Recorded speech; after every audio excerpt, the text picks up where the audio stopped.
Hello everybody, welcome to the Art Workshop. I'm Christopher Epling. I'm going to be walking you through some more basic drawing techniques, and we're going to be looking at something a little different this week. I'm really excited about the content we're going to be showing you, but first I do want to remind everyone who's watching that all of these videos, including past videos that were used during what's called the Art Gallery Workshop, are available for you online, free and open and ready for you to watch and use and consume there on the holler.org. So visit that website. Now once you go to that website, you're going to see a lot of different options on where you can go. Look for the Art Gallery Workshop. What that's going to do is going to open you up and enable you to go ahead and see those videos, access those videos, and things of that nature. Okay?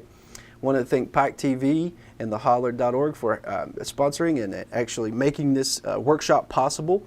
They believe in giving opportunities for our region, for you, the viewer, that will hopefully help you. If you're interested in art, basic drawing, then this is the place for you to go. There's lots of careers in this, and you don't have to work for Disney, Marvel, or DC Comics to have a great career with illustration and cartooning and art. So hopefully if you're interested in this stuff, use those resources on the holler.org and use the art workshop here as a building block. Last time we looked at the Teenage Mutant Ninja Turtles, which was a really fun episode, but this week I wanted to focus on something more cartoon based. And the reason for that is cartooning by nature is simple lines being placed in a certain order to generate or shoot for a certain effect. Okay? No matter what your favorite cartoon characters are or what you enjoy looking at, every single one of those can be broken down into simple shapes. And we went over that using the Marvel method. Now the content we're going to be looking at this week, some of you will know this, some of you won't. It's one of those things where it's well known amongst people who have heard about it and read it, but if you don't, you've probably not even heard about this. But Jeff Smith is a cartoonist. He attended The Ohio State University, and while he was there, he actually did cartoons, editorial cartoons, which we'll go over at some point what that is, but he worked on editorial cartoons for the student newspaper at The Ohio State University. Upon leaving, he did a bunch of different things, but if you notice, this is probably his greatest achievement. This is called Bone. And this is the largest graphic novel, and graphic novels basically what that means is a big comic book that's ever been produced. I think the second one to this is Craig Thompson's Blankets, but this is a fantasy-based type of work. If you like Lord of the Rings, you would love Bone. The characters in there are pretty simple. We're going to be looking at one of those today, Phone Bone, which is one of the main characters from Jeff Smith's Bone. Okay, now the materials, we're going to go over that really fast here today. So far for the first two general episodes for the art workshop, we're using simple supplies. Pencil, you can use an H pencil or a 2B, 2H, 2B, or whatever it is, a mechanical pencil, eraser, and then ink. Now ink comes in different forms. We showed you this last time. This is a little bottle of India ink here. You can apply India ink using various methods. One is a brush. This is what all the cartoonists use. Jeff Smith produced his entire work using a brush, dipping it in ink. Another way to go about it is what's called a nib pen. Now nib pens are basically used in calligraphy a lot, but there are cartooning nib pens, and these slide out. And the cool thing about this is that you don't have to keep buying pens over and over and they never run out because there's no reservoir of ink in this pen. This pen actually is used to dip down in a bottle of ink and then you apply the ink that way. For the purpose of today's inking, I'm going to be using a Pentel brush pen. This has replaceable cartridges inside of it, so if you were to run out of ink, you can buy a cartridge to go in. All of these pens that I've shown you today can be found at your local hobby store or online. Just search for those and huge options will pop up, many options will pop up for you to purchase some of these supplies right there from your own home. Okay, so what we're going to do first is a little different. We're going to be taking a look here on the screen using the digital tablet. That's another one of our resources we're going to be using. But we're going to look and see exactly how Jeff Smith put together his characters. Now, if you notice here, I've brought up the Bone character so you can see it, and brought it up on the screen. So The bone character is a pretty simply designed character. They almost look a little bit like the early Donald Duck type stuff from Disney. However, there are some differences. The characters are completely white. When this book was first produced, it was in black and white. Now, if you're familiar at all with the workshop in this television show, you're familiar with what we've called the Marvel method. We've talked about that almost every episode. What the Marvel method is a technique that you use in drawing, in basic drawing, especially when you're drawing human forms or forms that use anatomy, head, shoulders, feet, body parts, how those things are placed together. That's one of the hardest things that I've noticed young artists have the trouble with, is using drawing anatomy and things of that nature. So I want you to pay attention here, though, to this drawing in terms of how Jeff put it together. Okay, let's take a look here. First, we have circle. Look for circles. We have a circle here. There's a circle or oval shape here. The body makes up an oval. We have ovals for the arm. Okay, we'll draw circles starting out for the hands here and here. And then we also have these oval shapes for the legs. And the leg is bent. And a little oval shape here. And then, of course, the oval for the feet. Now you can see these are all simple shapes that are pulled together to create the look of bone. Now this is Phone Bone, one of the characters from the book. What we're going to do now is we're actually going to zoom out here, and we're going to create those ovals separately down below, and we're going to draw Phone Bone here for you on the screen. Now you follow along with me at home.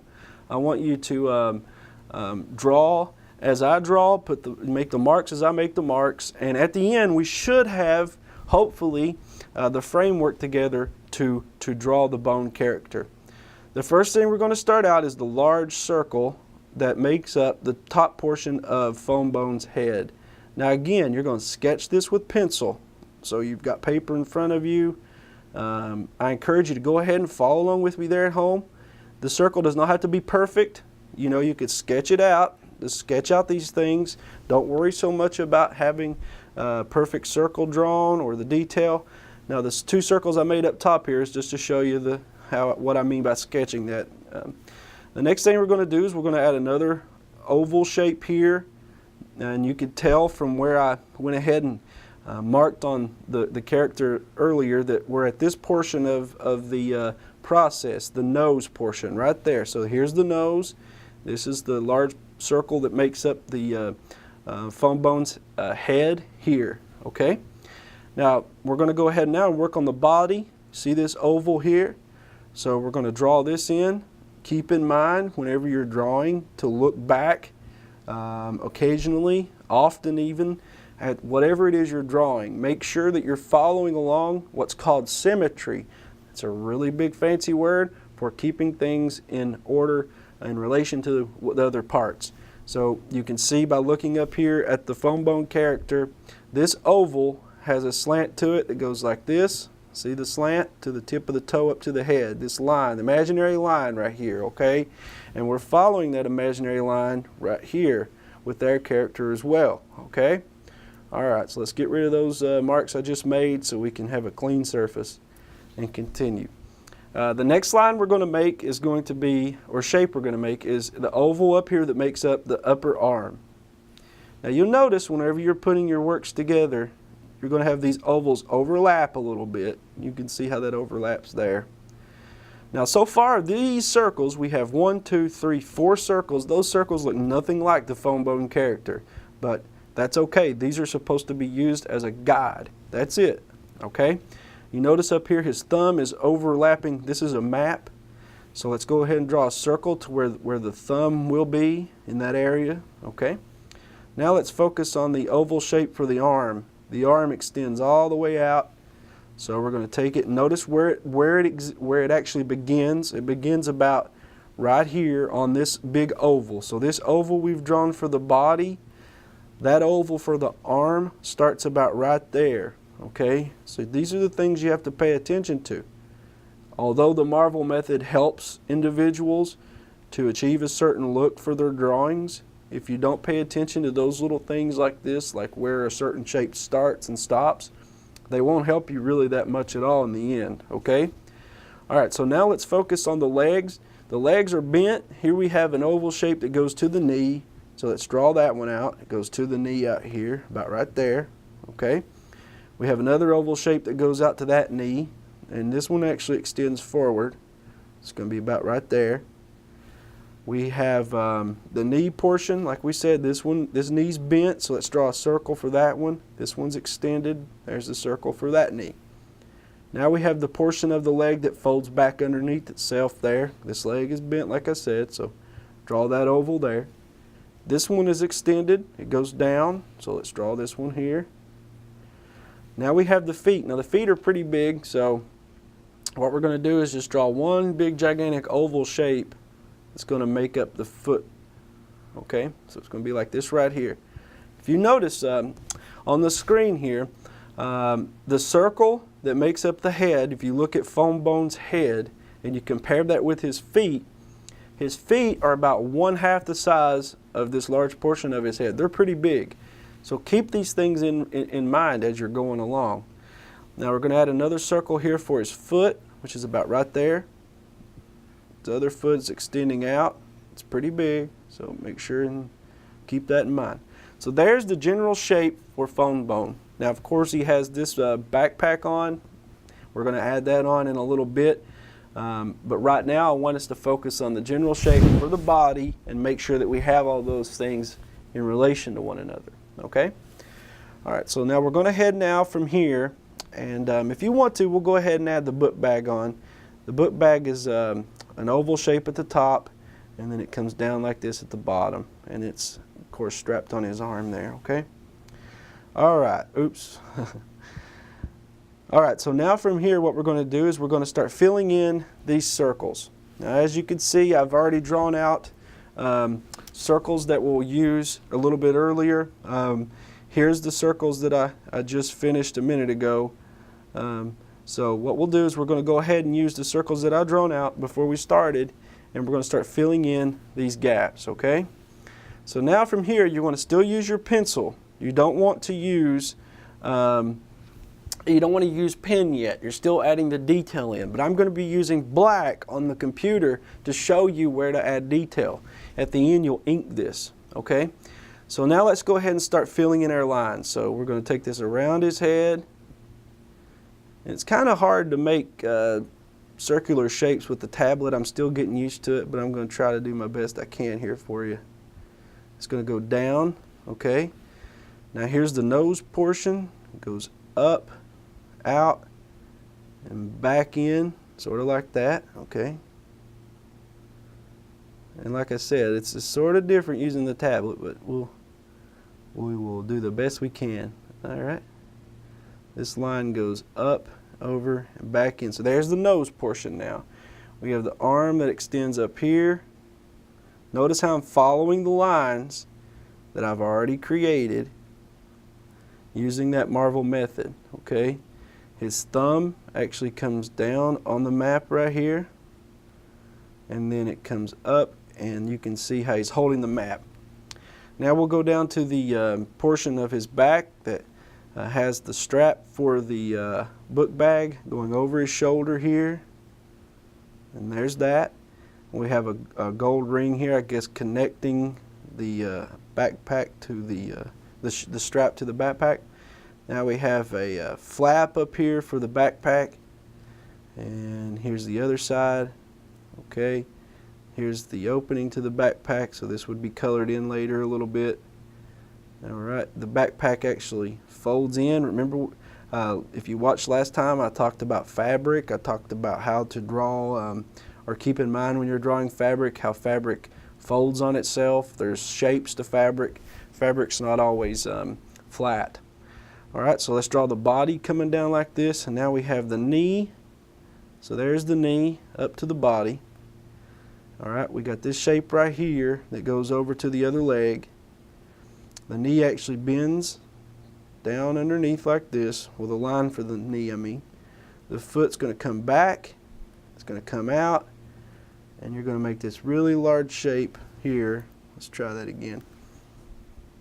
the large shape for the foot out here. So it's going to come down and then back and up into his leg like that. See?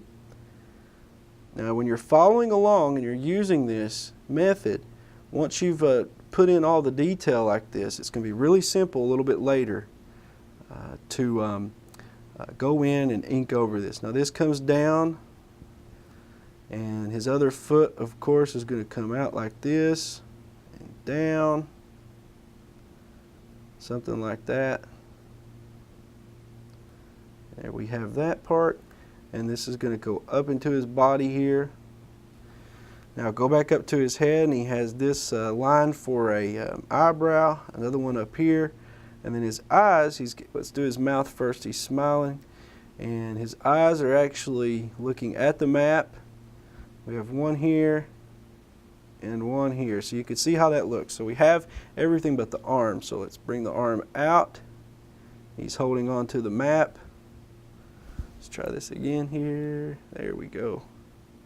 The arm's coming out from the body like that. Follow your lines that you've used to guide yourself, these circles and ovals. His thumb coming out like this, down, and his hand holding the map like this. So there we go. We have used the Marvel method to draw Jeff Smith's Bone character. This is Phone Bone from the book Bone. Okay? So if you followed along with me and you'd like to share your version of Phone Bone or any of the characters from Jeff Smith's Bone, send those to me on theholler.org. I'd love to see what you came up with. I'll even show your artwork right here on the art workshop along with your name and give you credit for the great job you did, which I'm sure you've done. So we'll go ahead and draw the map in here to give you an idea of how that fits into the picture. So we have the map here, and there we go. All right, I hope you've enjoyed watching along on this section. We'll try it now on paper and see how well you do with the examples given there. Okay? All right. Now, supplies are very important, no matter, I guess, what it is you're working on, but I do want to stress to you that you do not need anything fancy or over the top in order to produce the content that we're sharing here with you. Just a 2B pencil, 2H pencil, eraser, and even a Sharpie. That's what I started out with. But for the purpose of what we're going to do now, we're going to first, as always, start out with pencil. And the one I'm using here is a mechanical pencil. Like I said, though, you don't need this stuff in order to produce it. No matter what you start out with, when you're coming into doing actual settings and characters and movement and poses, you want to be sure and look at how those characters are set up. The Marvel method works great for whatever it is you're drawing, but it's only going to be applied to whatever the content is you're looking at. So if you're using it for characters sitting down, think about how those shapes come together to form the body posture. And look how the characters relate to one another in terms of their positioning with perspective. Those things all can be accessed, if you don't know what I'm talking about, by going to theholler.org and looking at those videos that are available to you. Okay? So what I'm doing now, I'm going to put ink onto the actual drawing. Again, you don't have to follow those shapes to a T. You can diverge a little bit. You can put shapes in that you need to put in that you did not have earlier using the framework that you laid out. As you notice, I'm inking the foreground elements completely black for shading.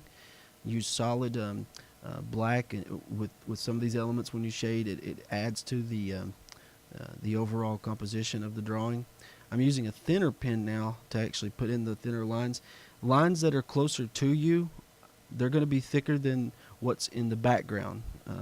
So keep that in mind whenever you're drawing. Now, erasing when you're finished also with all your pencil lines, but wait till they dry. All right, so that finishes up the quick sketch for the Bone characters, and as you can see, it comes out pretty good, especially when you add your character to a specific world or setting. And we talked about this a little bit. Be careful whenever you're doing that, though. Pay attention when you're using the Marvel method for those circles, because as you can see, what we did for the character down here at the bottom, setting down's in a different position, so put the circles and ovals in there appropriately, okay? I want everyone to try this at home. Google, search some Bone characters. There's all sorts of different types and kinds. try this method, draw your own character, send it to me on the holler.org. You can see your creation right here on the Art Workshop on Pike TV if you do, okay? It's really important to me that this is available to you to use, and I hope you use it. I want to see what you've done and what you've created. Always put effort into it with the Marvel method, and whatever you try to create, you'll see that using that framework to go by is really going to help. Okay? All right. Here's another example of how to use the Marvel method when you're drawing characters in movement or in some sort of action. Actually, here we're doing two different separate characters, and you can see how those relate to one another. I started out drawing out the entire figure first, adding the details still in pencil. The second character that you see, we'll be putting those in a minute, but the line down the face helps to guide where the features will be, the nose, the eyes in relation to the mouth. Now, overlapping things, as you can see, there's 4 arms here, there's 2 characters, so you want to kind of keep in mind as you're drawing these shapes in where exactly the shapes are in relation to another. One character's arm is overlapping the other, so if you can see, I left that out when I was adding in the detail. When you go back and you're inking, you're going to want to be able to tell exactly what it is you're tracing over. When you get into using too many shapes at once, you're going to notice that this can complicate things. So keep in mind when you're drawing 2 characters together that you should always be able to differentiate where one begins and the other ends. Okay, for this quick sketch, you can see that placing your characters in environments really makes a difference, but it also creates an equal challenge for creating your characters using that Marvel method. You've got to shape those ovals in certain ways to get a certain feel or look, but it's challenging, but at the same time it's very doable. So continue to use that technique, try different things, search out your own cartoons to go by to reference, and try out the Marvel method and see how it works for you. Now again, I do want to mention how wonderful this is as a resource available to you from Pike TV and theholler.org, but it is your opportunity to make it work even more for you in terms of becoming interactive with us. So you get onto theholler.org, go to the Art Gallery Workshop, click on that link, send me your artwork if you want to see your own creations shared here on the Art Workshop. I really appreciate you tuning in today. Remember, tune in each week for a new episode, and keep drawing and send in your work. I want to see what you come up with, all right? Thanks a lot. I'm Christopher Epling, and as always, keep drawing.